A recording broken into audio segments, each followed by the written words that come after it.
I hope everyone is well. And today I thought I would film a front split tutorial for you. I did a middle split tutorial I think a couple of weeks ago, which I'll link below if you're interested in that. But today I thought I would do a front split tutorial, and this is a mixture of not just flexibility but also strength work. And this is how I do all my training. If you are interested in coaching, then please do drop me an email. My email is below, as I do like handstand contortion coaching, and I also run a handstand course, so if you're interested in that as well. But without further ado, let's make a start with the different things that I do, and I will run you through the different exercises. Hopefully, if you're not already doing your front split training, you can start. If you are, then obviously you can make a bit of progress with it and start thinking and working a bit more on strength, because a lot of people do miss that out. But please subscribe to the channel if you're not already, give this video a thumbs up if you enjoy it, and let's get on with splits. We're going to start off with our lunge sequence. So first we're going to come into a forwards lunge. This is where your back hip is pressed down to the ground, your chest is up, you've got a right angle with the knee and the foot on the ground. Make sure you're engaging the core in each position. Then we're going to come into a reverse low lunge.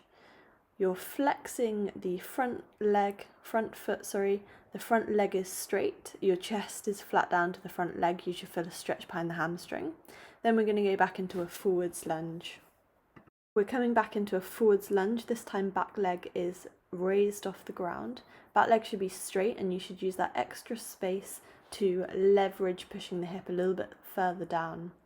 Then you're going to pull the back foot in to the glute, and again you're going to really try and push that hip flexor down to the ground, so you feel that stretching out the quads.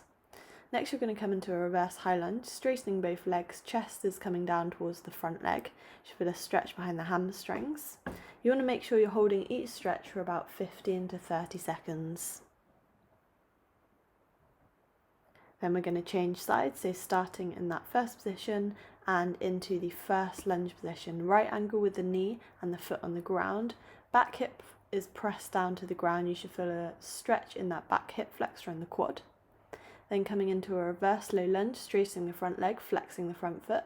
Chest is coming down towards the front leg, and you should feel a stretch in that hamstring out front. Next we're going to come into our lunge where our back leg is raised off the ground.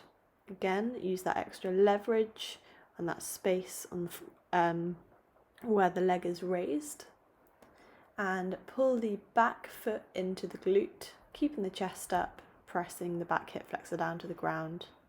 Then we're going to go into our reverse high lunge, straightening both legs, chest down towards the front leg. Again, make sure you're holding each exercise for 15 to 30 seconds. I'm obviously not holding quite as long just because I'm demoing these. Then we're going to come into that first position, make sure the hips are square, and we're going to do PNF stretching down into splits. This is where you're going to tense the front leg and the back leg for 5 seconds or 3 to 5 seconds, then you're going to get a little bit lower, relax into the stretch, tense for 3 to 5 seconds, lower, relax into the stretch, and if you're flexible like me, you'll be able to get all the way into splits. If not, then just hold at the point where you can, feel that resistance, but not too much resistance, and hold that position for about 15 to 30 seconds. Then we're going to change to the other leg. So starting off with the resistance, so squeezing the leg, the back leg, the front leg, the glutes for 3 to 5 seconds, relaxing, squeezing again, relax, hold for 3 to 5 seconds, squeezing again, relax, and sliding all the way down to splits. As I said, you want to hold the split position for around 30 seconds to a minute. The next exercise we're going to move on to is leg kicks. We're going to use momentum to get as much range of motion as we can with these leg kicks. Make sure, again, the core is engaged and you are really kicking the leg as high as you can and keeping the body or the middle of the body as straight as possible.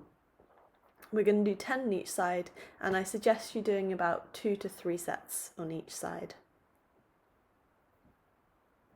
Again, make sure that bottom leg is staying straight, the leg which is kicking is staying straight, you're not pushing the hips too far forwards or too far backwards.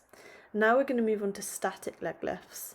We're going to again do 10 on each side, and this is focusing more on strength. So you're not using any momentum for this exercise. Make sure the legs are both staying straight, and again you're isolating the midline of the body. I would suggest doing 2 to 3 sets, and if you want to make the exercise a little bit harder, you can add some ankle weights for these. It's really important to focus on not just flexibility but also strength with your flexibility.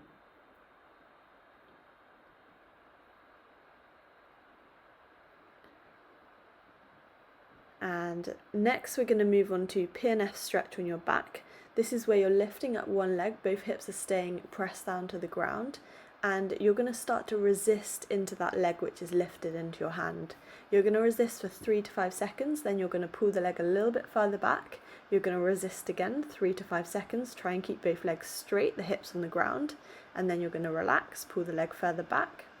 You're going to do 3 to 5 sets of these, so resist for the last time, 3 to 5 seconds, relax, pull further back, and then hold the last one for about 10-second hold. Going to do exactly the same on the other side. So resisting, then relaxing, resisting into the hands, relaxing. You might see a little shake in the leg if you're resisting quite hard with movement, and that's absolutely fine, that's just your muscles working. The last one, make sure you're holding for about 10 to 30 seconds for releasing the leg and letting go. Now we're going to come into pike lowers. So again, we're going to focus on the hamstrings. I want you to keep your back as straight as possible. This movement is a hinge at the hip. So it's working on strength again, not just flexibility. We're going to do 10 lowers, and you can do 2 to 3 sets of these, and then the last one we're going to hold. So we're just going to ease into the stretch once again and hold that position. So for all the stretches, you want to make sure that you're not ever pushing it too much because you don't want to end up injuring yourself and coming back up. Now we're going to come into a needle against the wall. Now this is a difficult position to get into, especially if you're not that flexible. But what you want to do is try and lift the back leg as high up the wall as you can. Your legs might be a little bit bent if you're not that flexible, and then start to push the hips into the wall, and you're going to really feel that stretching. Aim to do 5 to 10 little kind of pulses into the wall before changing sides. And now we're actually going to do leg lifts off the wall. Again, 5 to 10 leg lifts off the wall. So you're working the glutes as well as the legs, and you're going to really feel that stretching the hamstring of the leg on the ground. Now you're going to change sides to the other leg, starting off with the pulses into the wall. 5 to 10 repetitions. If you can, try and keep the legs straight, but if you're quite tight, then that's not really going to be possible, and that's fine if your legs are currently bent. Then we're going to do the 10 lifts off the wall. Make sure your hips are as square as possible in this position and not rotating as you're lifting that leg. You're coming out of that position. Now we're going to do needle kicks on the ground. So one leg is straight and you're lifting the other leg up in the air, using as much momentum as you can. And we're going to do 10 on each side. Again, I am very flexible, so obviously you can see I'm getting past kind of that vertical split position, but just kick to where you can. The leg in the air, try and keep it extended if possible, but if not, bent is fine for now. Next we're going to go on to another strength exercise, so we're strengthening the glutes and also working on opening out the back hip flexor. So we're going into back foot elevated split squats. We're going to do 10 each leg, and I'm suggesting 2 to 3 sets again. And we're going to do an eccentric movement, so as we're going down we're lowering for 2 to 3 seconds, then we're coming up for 1 second.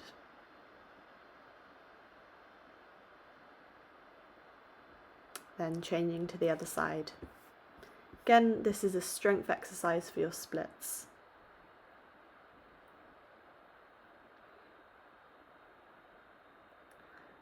This chair was quite uncomfortable underneath my foot, hence the reason I did shuffle around a little bit at the beginning.